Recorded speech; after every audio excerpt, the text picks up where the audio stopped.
जय श्रीमन नारायण। आप सभी को मेरा प्रणाम।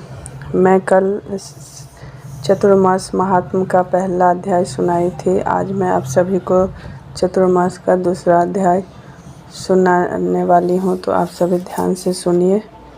चलिए आगे बढ़ते हैं। चतुर्मास में इष्ट वस्तु के परित्याग तथा नियम का पालन का महत्व। इसमें चतुर्मास में इष्ट वस्तु के परित्याग यानी कि जो आपको पसंद है उसका त्याग करना चाहिए और नियम का पालन का महत्व दिया गया है। तो ब्रह्मा जी कहते हैं, मनुष्य सदा प्रिय वस्तु की इच्छा करता है, अतः जो चतुर्मास में भगवान नारायण की प्रीति के लिए अपने प्रिय भोगों का पूर्ण प्रयत्न पूर्वक त्याग करता है, उसकी त्यागी हुई वे वस्तुएं उसे अक्षय रूप में प्राप्त होती है। जो मनुष्य श्रद्धापूर्वक प्रिय वस्तु का त्याग करता है वह अनंत फल का भागी होता है। धातु पात्रों का त्याग करके पलाश के पत्ते में भोजन करने वाला मनुष्य ब्रह्म भाव को प्राप्त होता है। गृहस्थ मनुष्य तांबे के पात्र में कदापि भोजन न करे। चौमासे में तो तांबे के पात्र में भोजन विशेष रूप से त्याज्य है। मदार के पत्ते में भोजन करने वाला मनुष्य अनुपम फल को प्राप्त पाता है। चतुर्मास में विशेषतः वट के पत्र में भोजन करना चाहिए। चतुर्मास में भगवान विष्णु की प्रीति के लिए गृहस्थ आश्रम का परित्याग करके ब्रह्म आश्रम का सेवन करने वाले मनुष्य का पुनर्जन्म नहीं होता। मिर्च छोड़ने से राजा होता है। रेशमी वस्त्रों के त्याग से अच्छे सुख मिलता है। उड़द और चना छोड़ देने से पुनर्जन्म की प्राप्ति नहीं होती। चतुर्मास्य में विशेषतः काले रंग का वस्त्र त्याग देना चाहिए। नीले वस्त्र को देख लेने से जो दोष लगता है उसकी शुद्धि भगवान सूर्य नारायण के दर्शन से होता है। कुसुम रंग के परित्याग करने से मनुष्य यमराज को नहीं देखता। केसर के त्याग से वह राजा का प्रिय होता है। फूलों को छोड़ने से मनुष्य ज्ञानी होता है। सैया का परित्याग करने से महान सुख की प्राप्ति होती है। असत्य भाषण के त्याग से मोक्ष का दरवाज़ा खुल जाता है। चतुर्मास में परनिंदा का विशेष रूप से परित्याग करें। परनिंदा महान पाप है। परनिंदा महान भय है। परनिंदा महान दुख है और परनिंदा से बढ़कर दूसरा कोई पातक नहीं है। परनिंदा को सुनने वाला भी पापी होता है।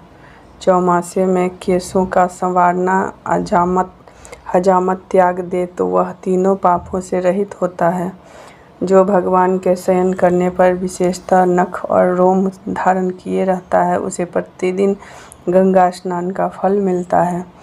मनुष्य को सब उपायों द्वारा योगियों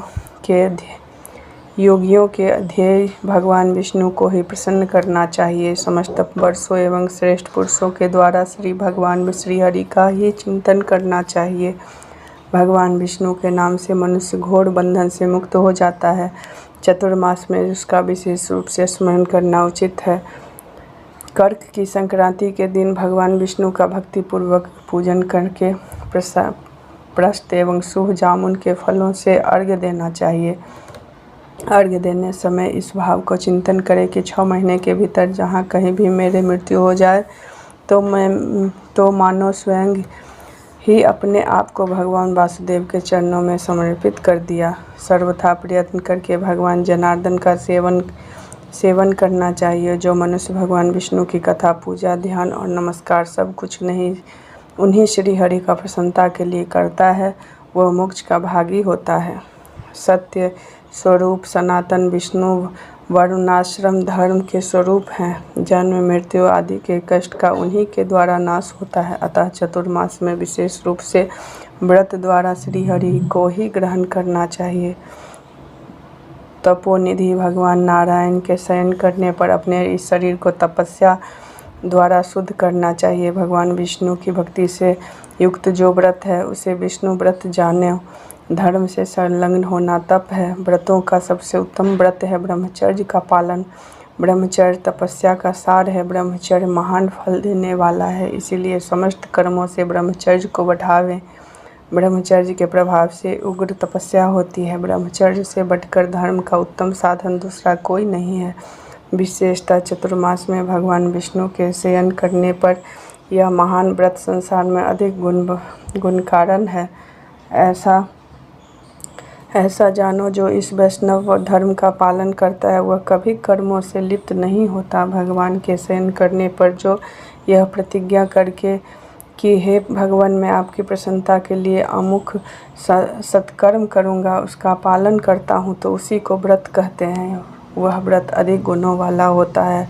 अग्निहोत्र, ब्राह्मण, भक्ति, धर्म, विषयक श्रद्धा, उत्तम बुद्धि, सत्संग, विष्णु पूजन, सत्य भाषण, हृदय में दया, सरल एवं कोमलता, मधुर वाणी, उत्तम चरित्र में अनुराग, वेद पाठ, चोरी, त्याग, अहिंसा, लज्जा, क्षमा, मन और इंद्रियों से संयम, लोभ, क्रोध और मोह का अभाव, इंद्रिया संयम में प्रेम, वैदिक कर्मों का उत्तम ज्ञान तथा श्री कृष्ण को अपने चित्त का समर्पण। ये नियम जिस पुरुष के में स्थित है वह जीव मुक्त कहा गया है। वह पातकों से कभी लिप्त नहीं होता। एक बार किया हुआ व्रत कभी भी सदैव महान फल देने वाला होता है। चतुर्मास में ब्रह्मचर्य आदि का सेवन अधिक फल देने वाला होता है।